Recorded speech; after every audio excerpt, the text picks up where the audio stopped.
Kita kembali ke topik pemain-pemain diaspora yang mulai bermain di Liga Indonesia.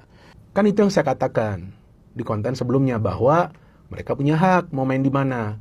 Meskipun saya memang berharap mereka tetap bermain di luar negeri, tapi ketika mereka memang tidak mendapatkan menit bermain di sana atau kesulitan mendapatkan klub, apa kita harus usir mereka ketika mereka ingin bermain di sini? Apa kita harus melarang mereka? Apa kita harus menghujat mereka? Apakah kita harus menghakimi mereka? Atau apakah kita harus welcome mereka sebagai salah satu pemain timnas kita? Nah, itu saya pikir kalian yang waras bisa menjawab itu kan. Kita harus paham bahwa mereka sama seperti pemain-pemain lain yang berada di sini di Liga Indonesia adalah pemain sepak bola profesional yang bermain sepak bola secara profesional untuk mendapatkan penghasilan, artinya untuk menafkahi keluarga mereka. Jadi lebih baik kita jangan urusan dapur orang lain. Kita urusin dulu urusan dapur kita. Dapur kita ini harus ngebul. Udah itu kalau orang lain punya pilihan yang berbeda, tidak sesuai dengan pikiran kita, biarkan.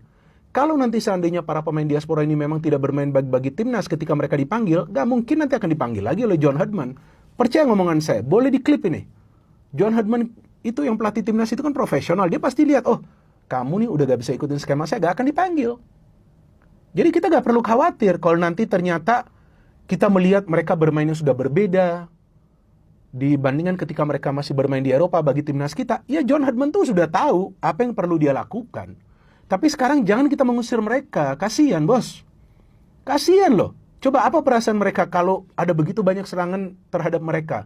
Bahwa mereka datang ke sini adalah penurunan karir dan juga mereka mungkin datang ke sini hanya demi duit, kan belum tentu juga. Ya, tentu bayaran di sini lebih baik.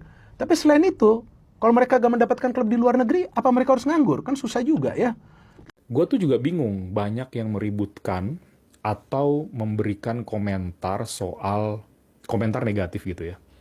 Soal bahwa ngapain sih main di sini lagi, penurunan kualitas lah, atau degradasi kualitas lah, menurunkan standar lah. Gini teman-teman, tolong dipahami ya. Ini mungkin nanti banyak clipper nih yang mau tau, nggak apa-apa, yang penting positif aja maksud gue. Menit bermain itu, ya, camkan ini ya, pahami sekali lagi. Menit bermain itu adalah mata uang yang paling bernilai untuk pemain profesional. Tidak ada mata uang yang paling tinggi selain menit bermain. Ya, itu dulu yang mau gue kasih tau ke kalian. Kenapa? Nah, ini masalahnya. Kenapa?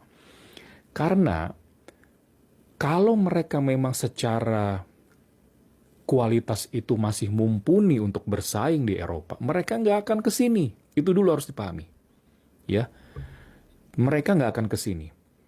Tolong dipahami bahwa bermain rutin di kompetisi itu berbeda dengan latihan rutin, meskipun kalian main di liga atau di klub yang di Eropa gitu. Jadi jangan silau dengan kata Eropanya. Tapi perhatikan lagi lebih dalam bahwa menit bermain itulah yang paling penting gitu loh. Nanti gue akan jelaskan berpengaruh kemana aja. Jadi kalau ada beberapa pandit bilang, nggak apa-apa tetap di Eropa aja, maupun kalaupun dia nggak main cadangan nggak apa-apa. Itu nggak paham sepak bola namanya. Aneh, itu gue mau debat tuh kalau ada orang kayak begitu. Ya, harusnya kalau pandit atau pengamat nggak akan ngomong kayak gitu. Berarti dia nggak bisa berlogika secara sepak bola gitu loh. Lagi rame nih, apakah pulang ke Liga 1 berarti gagal? Gue ngerasa ada satu narasi yang belakangan ini makin sering muncul. Jadi setiap ada pemain diaspora Indonesia yang mutusin buat pulang ke Liga 1, khususnya ke tim yang gue suka gitu, Persib, reaksinya hampir selalu sama. Sayang banget ya, karirnya mundur ya, gagal nih di Eropa nih. Tapi menurut gue, kita perlu berhenti bentar dan nanya satu hal yang jauh lebih, fundamental.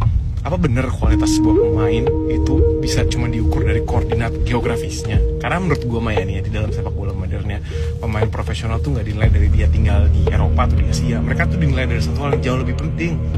Apakah mereka berkembang atau enggak? Itu lebih penting. Dalam dunia football performance ada beberapa parameter yang selalu dipakai. Jumlah menit bermain, bener gak? Peran di dalam tim, kecocokan sama sistem permainan, kualitas lingkungan latihan, stabilitas klubnya kayak apa, sampai yang paling penting nih, peluang untuk terus masuk tim nasional. Kalau seorang pemain bermain di divisi bawah Eropa cuma dapat beberapa ratus menit semusim, udah gitu sering duduk di bangku cadangan, apakah itu otomatis lebih baik dibanding jadi pemain inti di sebuah klub yang setiap musim bersaing jadi juara, main di kompetisi Asia, dan tiap pekan menghadapi tekanan puluhan ribu supporter? Belum tentu, guys. Karena development pemain tuh nggak pernah sesederhana Eropa, lebih baik dari Asia atau lebih buruk, bla bla bla. Bukan. Karena development tentang environment. Dan environment terbaik adalah tempat di mana seseorang bisa bener-bener dipercaya untuk berkembang. Lanjut part 2. Jadi menurut gue nih ya, akar masalahnya bukan ada di Persib, tapi akar masalahnya ada di cara kita ngelihat hierarki sepak bola. Kita nih masih nganggap perkembangan pemain tuh linear. Eropa selalu di atas, Asia selalu di bawah. Kalau pindah dari Eropa ke Indonesia berarti turun kelas drastis. Padahal nih ya, dalam football economics dan player development, hierarki itu jauh lebih dinamis. Yang dicari pemain profesional bukan selalu liga dengan reputasi paling tinggi, paling baik, paling hebat, paling besar. Yang dicari adalah competitive advantage, tempat dimana dia bisa memaksimalkan kualitasnya. Kalau sebuah klub menawarkan menit bermain yang lebih konsisten, sistem permainan yang lebih cocok, targetnya juara, kesempatan tampil di kompetisi Asia yang lebih besar, dan exposure juga gede terhadap timnas, itu adalah aset olahraga yang paling nyata. Itu bukan soal sekedar gaji atau nama liga. Makanya banyak klub modern yang sekarang nggak lagi ngerekrut pemain tuh hanya berdasarkan CV, tapi berdasarkan project fit. Pertanyaannya jadi berubah, bukan lagi kenapa dia ninggalin Eropa, tapi kenapa klub sebesar Persib ngerasa pemain itu layak jadi bagian dari proyek mereka. Karena transfer selalu terjadi dua arahan. Ada pemain yang milih klub, ada klub yang milih pemain. Dan kalau semakin banyak pemain diaspora mulai datang ke Indonesia, mungkin yang berubah bukan mentalitas pemainnya, mungkin justru value sepak bola Indonesia yang mulai meningkat. Bagus dong buat kita, ya kan? Jadi menurut gue, berhentilah menilai transfer hanya dari arah perpindahannya, nilailah dari outcome-nya. Karena dalam sepak bola profesional, keputusan transfer nggak pernah divalidasi saat tanda tangan kontrak. Keputusan itu baru divalidasi ketika performanya terlihat di atas lapangan, gitu.